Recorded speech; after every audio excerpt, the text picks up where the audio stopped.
Hi students, നമ്മളിന്ന് discuss ചെയ്യാൻ പോകുന്നത് ഇലക്ട്രോസ്റ്റാറ്റിക്സിലുള്ള രണ്ട് കാര്യങ്ങളെക്കുറിച്ചാണ്.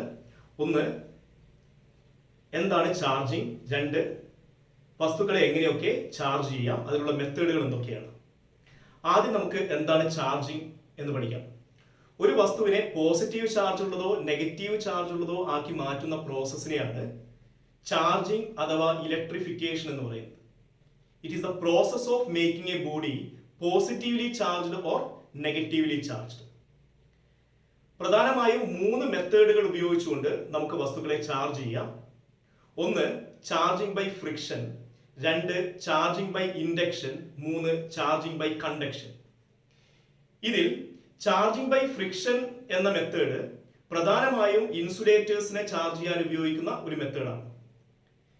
ചാർജിങ് ബൈ ഇൻഡക്ഷനും ചാർജിങ് ബൈ കണ്ടക്ഷനും കണ്ടക്ടേഴ്സിനെ മാത്രം ചാർജ് ചെയ്യാൻ ഉപയോഗിക്കുന്ന മെത്തേഡാണ്. എന്ന് പറഞ്ഞാൽ ഈ രണ്ട് മെത്തേഡുകൾ ഉപയോഗിച്ചുകൊണ്ട് നിങ്ങൾക്ക് ഇൻസുലേറ്റേഴ്സിനെ ചാർജ് ചെയ്യാൻ സാധിക്കില്ല. മനസ്സിലായോ? ആദ്യം നമുക്ക് ചാർജിങ് ബൈ ഫ്രിക്ഷൻ എന്താണെന്ന് പഠിക്കാം. രണ്ട് വസ്തുക്കളെ പരസ്പരം റബ്ബ് ചെയ്തുകൊണ്ട് അവയിൽ ചാർജ് ഡെവലപ്പ് ചെയ്യുന്ന പ്രോസസ്സിനെയാണ് ചാർജിങ് ബൈ ഫ്രിക്ഷൻ എന്ന് പറയുന്നത്. അങ്ങനെ വസ്തുക്കൾക്ക് ലഭിക്കുന്ന ഇലക്ട്രിസിറ്റിയെ ഫ്രിക്ഷണൽ ഇലക്ട്രിസിറ്റി അഥവാ സ്റ്റാറ്റിക് ഇലക്ട്രിസിറ്റി എന്ന് വിളിക്കും. It is the process of charging a body by rubbing and the electricity acquired by the body is called frictional electricity or static electricity. Frictional electricity മനസ്സിലാക്കാൻ ഞാനൊരു എക്സാമ്പിൾ പറയാം. നിങ്ങൾ ഒരു glass റോഡിനെ ഒരു silk cloth ഉപയോഗിച്ച് റബ്ബ് ചെയ്യുന്നതായി വിചാരിക്കുക. ഈ ഗ്ലാസ് റോഡും സിൽക്ക് ക്ലോത്തും റബ്ബ് ചെയ്തതിന് ശേഷം നിങ്ങൾ ചെറിയ പേപ്പർ കഷ്ണങ്ങളുടെ അടുത്ത് കൊണ്ടുപോയി വെച്ചാൽ നിങ്ങൾക്ക് കാണാൻ പറ്റും ഈ ഗ്ലാസ് റോഡും സിൽക്ക് ക്ലോത്തും ഈ പേപ്പർ പീസുകൾ എന്ത് ചെയ്യുന്നത് കാണാം? അട്രാക്ട് ചെയ്യുന്നതായിട്ട് കാണാം. എന്തുകൊണ്ടാണ് അത് അട്രാക്ട് ചെയ്യുന്നത് ചോദിച്ചാൽ ഈ ഗ്ലാസ് റോഡിനും സിൽക്ക് ക്ലോത്തിനും എന്ത് കിട്ടിയത് കൊണ്ടാണ്? ചാർജ് കിട്ടിയത് കൊണ്ടാണ്. എപ്പോഴാണ് ഈ ചാർജ് കിട്ടിയത്? അത് രണ്ടിനെയും പരസ്പരം റബ്ബ് ചെയ്തപ്പോഴാണ്. ഇങ്ങനെ റബ്ബ് ചെയ്യുമ്പോൾ രണ്ട് വസ്തുക്കളിലും ചാർജ് ഉണ്ടാകുന്ന പ്രോസസ്സിനെയാണ് നമ്മൾ എന്ത് വിളിക്കുന്നത്? ചാർജിങ് ബൈ ഫ്രിക്ഷൻ എന്ന് വിളിക്കുന്നത്. അപ്പോൾ നമുക്കൊരു കാര്യം മനസ്സിലായി, ചാർജ് ഉള്ള വസ്തുക്കൾക്ക് ചാർജ് ഇല്ലാത്ത വസ്തുക്കളെ അട്രാക്ട് ചെയ്യാനുള്ള ഒരു കഴിവുണ്ട് എന്നർത്ഥം. ഈ കാര്യം നിങ്ങൾ മനസ്സിലാക്കുക. ഓക്കെ, ഇനി നമുക്ക് ഫ്രിക്ഷണൽ ഇലക്ട്രിസിറ്റിയുമായി ബന്ധപ്പെട്ട കുറച്ച് കൂടുതൽ കാര്യങ്ങൾ മനസ്സിലാക്കാം. എല്ലാവരും ഇങ്ങോട്ട് നോക്കുക. ഞാനിവിടെ പറഞ്ഞു, ഒരു ഗ്ലാസ് റോഡിനെ നിങ്ങൾ എന്തുപയോഗിച്ച് റബ്ബ് ചെയ്യുന്നു? സിൽക്ക് ക്ലോത്ത് ഉപയോഗിച്ച് റബ്ബ് ചെയ്യുന്നു. ഇത് ഒരു ഗ്ലാസ് റോഡാണ്. ഈ ഗ്ലാസ് റോഡിനെ നിങ്ങൾ ഒരു സിൽക്ക് ക്ലോത്ത് ഉപയോഗിച്ച് റബ്ബ് ചെയ്യുന്നു. ഓക്കെ, ഇങ്ങനെ റബ്ബ് ചെയ്താൽ ഈ ഗ്ലാസ് റോഡിന് ചാർജ് കിട്ടും, സിൽക്കിനും ചാർജ് കിട്ടും. ഒന്നാമത്തെ ചോദ്യം ഇതാണ്, ഗ്ലാസ് റോഡിന് എന്ത് ചാർജാണ് ലഭിക്കുന്നത്? നിങ്ങൾക്ക് പറയാം, ഗ്ലാസ് റോഡിന് ലഭിക്കുന്നത് പോസിറ്റീവ് ചാർജ് ആയിരിക്കും. സിൽക്ക് ക്ലോത്തിന് ലഭിക്കുന്നത് ഏത് ചാർജ് ആണെന്ന് ചോദിച്ചാൽ നിങ്ങൾക്ക് പറയാം, അതിന് നെഗറ്റീവ് ചാർജ് ആണ്. ഓക്കെ, അത് മാത്രമല്ല, ഇവിടെ ഈ രണ്ടിനും കിട്ടുന്നത് ഈക്വൽ ആൻഡ് ഓപ്പോസിറ്റ് ചാർജ് ആണ്. തുല്യവും വിപരീതവുമായിട്ടുള്ള ചാർജാണ് ഈ വസ്തുക്കൾക്ക് കിട്ടുന്നത്. എന്ന് പറഞ്ഞാൽ ചാർജിങ് ബൈ ഫ്രിക്ഷൻ മുഖേന നിങ്ങൾ രണ്ട് വസ്തുക്കളെ ചാർജ് ചെയ്യുമ്പോൾ രണ്ടിനും ലഭിക്കുന്നത് തുല്യവും വിപരീതവുമായിട്ടുള്ള ചാർജാണ്. ഗ്ലാസ് റോഡിന് കിട്ടുന്നത് +4e എന്ന് പറയുന്ന ചാർജ് ആണെങ്കിൽ സിൽക്കിന് കിട്ടുന്ന ചാർജ് -4e എന്ന് പറയുന്ന ചാർജ് ആയിരിക്കും. മനസ്സിലായോ? അപ്പൊ ഇവിടെ നിങ്ങൾ ചോദിക്കും, എന്തുകൊണ്ട് ഗ്ലാസ് റോഡിന് പോസിറ്റീവ് ചാർജ് കിട്ടി, എന്തുകൊണ്ട് സിൽക്കിന് നെഗറ്റീവ് ചാർജ് കിട്ടി? അത് മനസ്സിലാക്കണമെങ്കിൽ നിങ്ങൾ ആദ്യം അറിയേണ്ട ഒരു ഇമ്പോർട്ടന്റ് പോയിന്റ് ഉണ്ട്. അതിന് വിളിക്കുന്ന പേരാണ് വർക്ക് ഫംഗ്ഷൻ. അപ്പൊ നമുക്ക് എന്താണ് വർക്ക് ഫംഗ്ഷൻ എന്ന് പഠിക്കാം.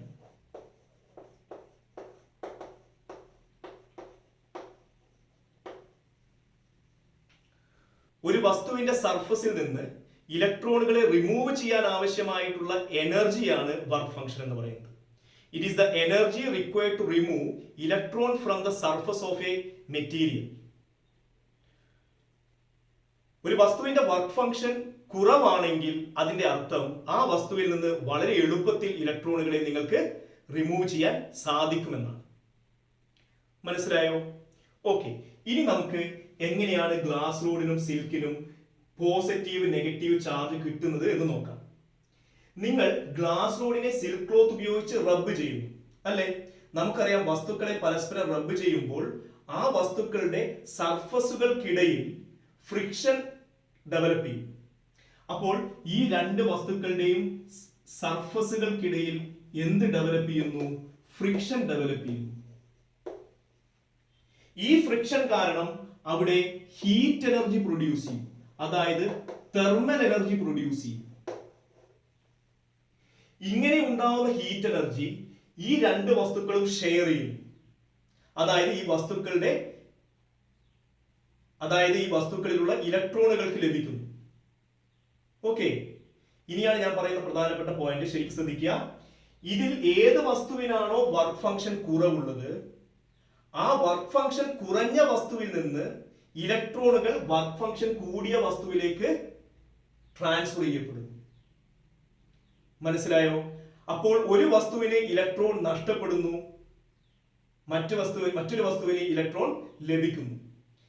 വർക്ക് ഫംഗ്ഷൻ കുറഞ്ഞ വസ്തുവിന് ഇലക്ട്രോൺ നഷ്ടപ്പെടുന്നത് കൊണ്ട് അതിന് പോസിറ്റീവ് ചാർജും, വർക്ക് ഫംഗ്ഷൻ കൂടിയ വസ്തുവിന് ഇലക്ട്രോൺ ലഭിക്കുന്നത് കൊണ്ട് അത് നെഗറ്റീവ് ചാർജ് ഉള്ളതുമായി മാറുന്നു. അതാണ് ഈ ഒരു പ്രോസസ്സിൽ നടക്കുന്നത്. മനസ്സിലായോ? അങ്ങനെയാണ് ഗ്ലാസ് റോഡിന് പോസിറ്റീവ് ചാർജും സിൽക്കിന് നെഗറ്റീവ് ചാർജും ലഭിക്കുന്നത്. ഗ്ലാസ് റോഡിന്റെ വർക്ക് ഫംഗ്ഷൻ കുറവായതുകൊണ്ട് അതിന് ഇലക്ട്രോൺ നഷ്ടപ്പെടുന്നു, അതുകൊണ്ട് അത് പോസിറ്റീവ് ചാർജുകളായി മാറുന്നു. സിൽക്ക് ക്ലോത്തിന്റെ വർക്ക് ഫംഗ്ഷൻ കൂടുതലാണ്, അതുകൊണ്ട് അതിന് ഇലക്ട്രോൺ ലഭിക്കുന്നു, അങ്ങനെ അത് നെഗറ്റീവ് ചാർജുകളായി മാറുന്നു. ഇതാണ് ഫ്രിക്ഷണൽ ഇലക്ട്രിസിറ്റി അല്ലെങ്കിൽ ചാർജിംഗ് ബൈ ഫ്രിക്ഷൻ എന്ന് പറയുന്ന പ്രോസസ്സിന്റെ പിറകിൽ നടക്കുന്ന കാര്യം. മനസ്സിലായല്ലോ? ഇനി നമ്മൾ മനസ്സിലാക്കേണ്ട ഒരു പ്രധാനപ്പെട്ട പോയിന്റ്, ഇവിടെ നമ്മൾ പറഞ്ഞു ഗ്ലാസ് റോഡിന് +4e ചാർജ് കിട്ടി, സിൽക്കിന് -4e ചാർജ് കിട്ടി എന്ന് പറഞ്ഞു. ശരിയല്ലേ? ഓക്കെ, ഈ രണ്ട് വസ്തുക്കളെയും റബ്ബ് ചെയ്യുന്നതിന് മുന്നേ ഈ സിസ്റ്റത്തിന്റെ ചാർജ് എത്രയാണ്? അതായത് ഗ്ലാസ് റോഡും സിൽക്ക് ക്ലോത്തും അടങ്ങിയിരിക്കുന്ന ഈ ഒരു സിസ്റ്റത്തിന്റെ ടോട്ടൽ ചാർജ് എത്രയാണ്? അപ്പൊ നിങ്ങൾക്ക് പറയാം ടോട്ടൽ ചാർജ് ബിഫോർ റബ്ബിംഗ് എത്രയാണ്? 0 ആണ്. എന്തുകൊണ്ട് 0 ആണ്? ഗ്ലാസ് റോഡ് ന്യൂട്രൽ ആണ്, സിൽക്ക് ക്ലോത്തും ന്യൂട്രൽ ആണ്. ശരിയല്ലേ? ഇനി റബ്ബ് ചെയ്തതിന് ശേഷം വാട്ട് ഈസ് ദ ചാർജ്? അപ്പൊ ആഫ്റ്റർ റബ്ബിംഗ് എത്രയാണ് ചാർജ് എന്ന് ചോദിച്ചാൽ നിങ്ങൾ പറയും ഗ്ലാസ് റോഡിന്റെ ചാർജ് +4e ആണ്, സിൽക്കിന്റെ ചാർജ് -4e ആണ്, അതുകൊണ്ട് ടോട്ടൽ ചാർജ് എത്രയാണ്? 0 ആണ്. എന്ന് പറഞ്ഞാൽ ഇവിടെയുള്ള കേസിൽ ടോട്ടൽ ചാർജ് എന്താണ്? കൺസേർവ്ഡ് ആണ്. എന്ന് പറഞ്ഞാൽ ഇത് എന്ത് ഒബേ ചെയ്യുന്നു? This process obeys law of conservation of charge.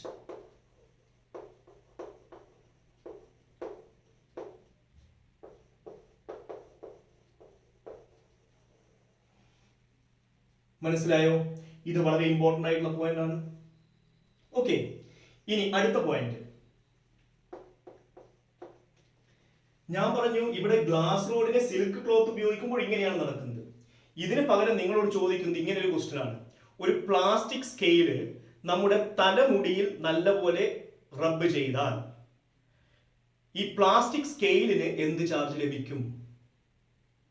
ഹെയറിന് എന്ത് ചാർജ് ലഭിക്കും എന്നൊരു ചോദ്യം ചോദിച്ചാലോ? അല്ലെങ്കിൽ ഇതുപോലെ പല പെയറുകൾ വെച്ചുകൊണ്ട് ഓരോന്നിനും കിട്ടുന്ന ചാർജ് എന്തായിരിക്കും എന്ന് ചോദിച്ചാൽ നമ്മൾ എങ്ങനെ ഉത്തരം പറയും? അങ്ങനെ നമുക്ക് ഉത്തരം പറയണമെങ്കിൽ നിങ്ങൾ അറിയേണ്ട ഒരു ഇമ്പോർട്ടന്റ് ആയിട്ടുള്ള പോയിന്റ് ആണ് tribo electric series. Tribo electric series.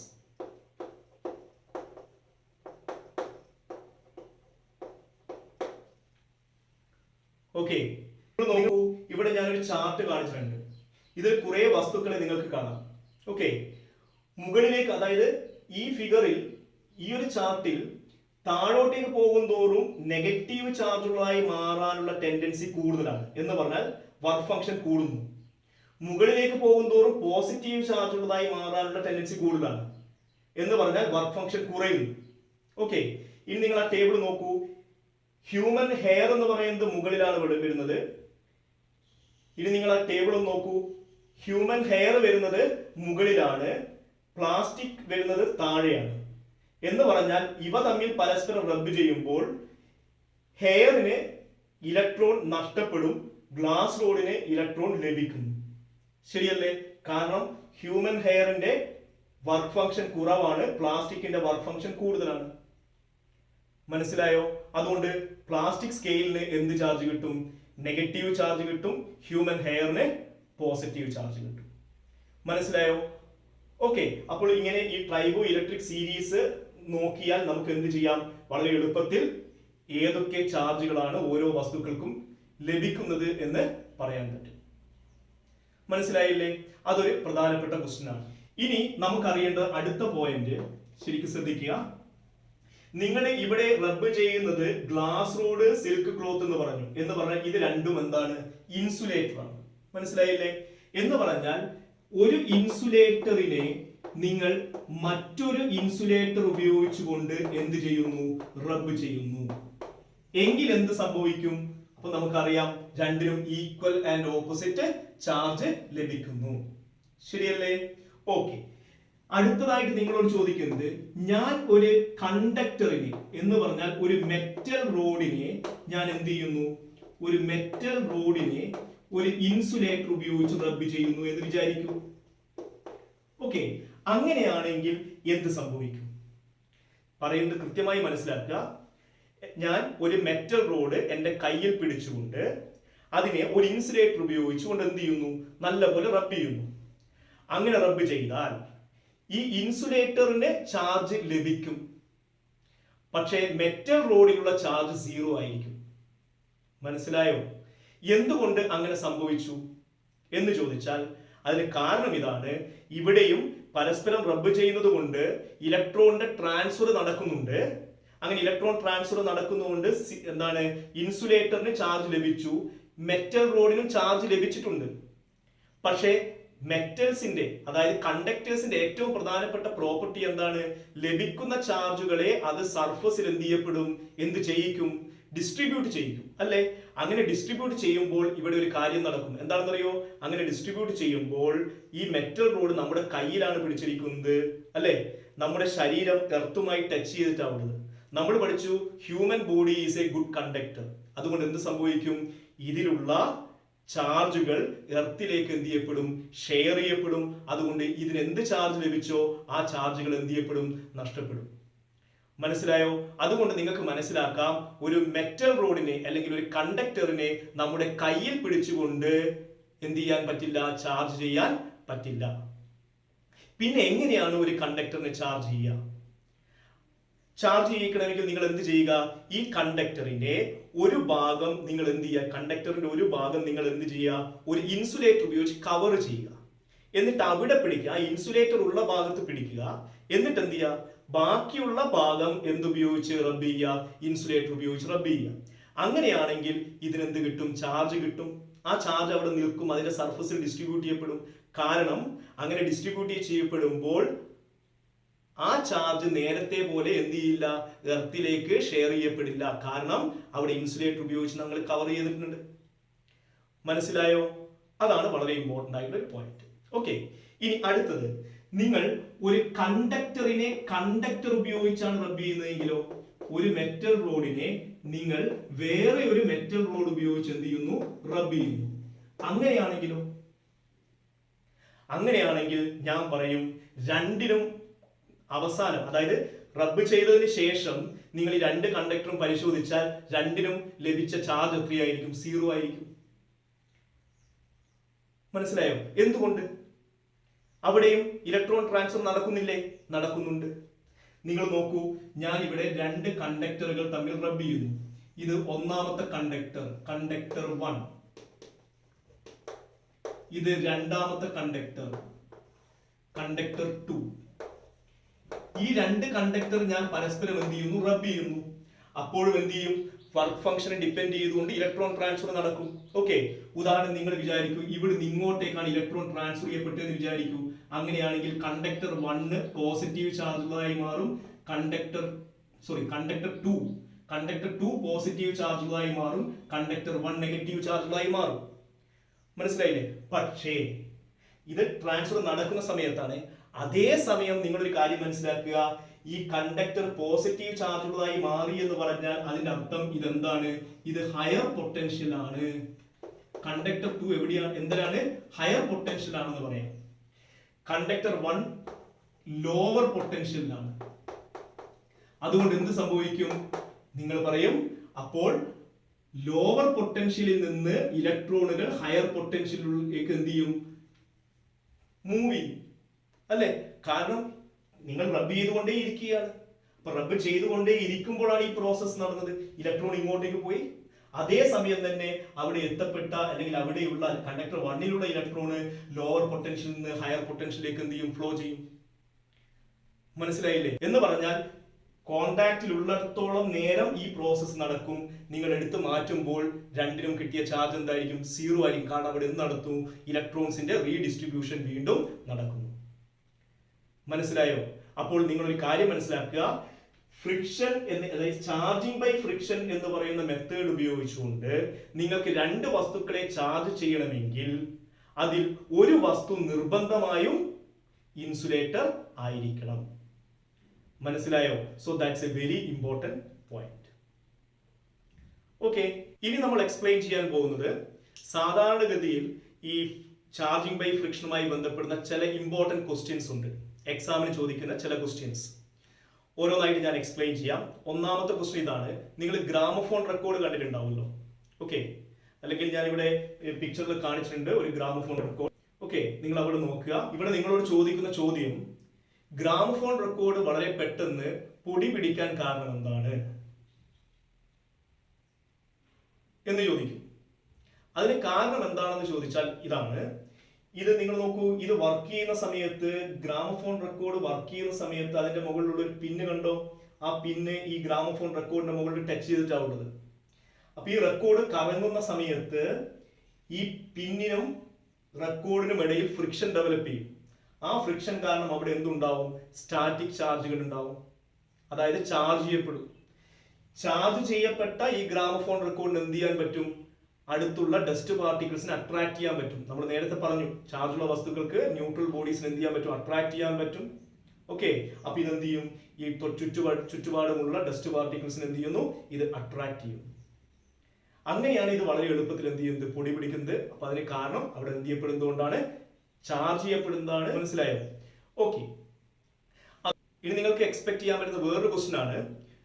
Petrol, diesel പോലെയുള്ള ഹൈലി ഇൻഫ്ലേമബിൾ ആയിട്ടുള്ള മെറ്റീരിയൽസ് കൊണ്ടുപോകുന്ന ട്രക്കുകളുടെ പിറകിലായിട്ട് ഒരു മെറ്റൽ ചെയിൻ ഭൂമിയിലേക്ക് ടച്ച് ചെയ്തിട്ടത് കാണാൻ പറ്റും.